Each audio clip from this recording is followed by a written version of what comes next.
Tila kinumpirma na ng rumored couple ang kanilang relasyon ngayong gabi matapos ang show na naganap sa Santiago City noong nakaraang araw. Naglalaban kasi sa social media ang ilang mga picture kuha bago at matapos ang event.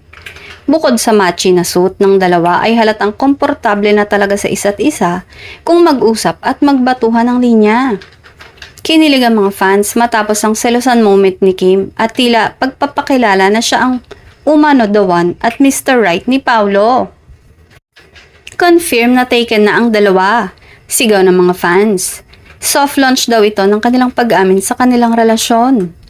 Ngayon na inaabangan na kung kailan aamin ng dalawa in public na sila na talaga.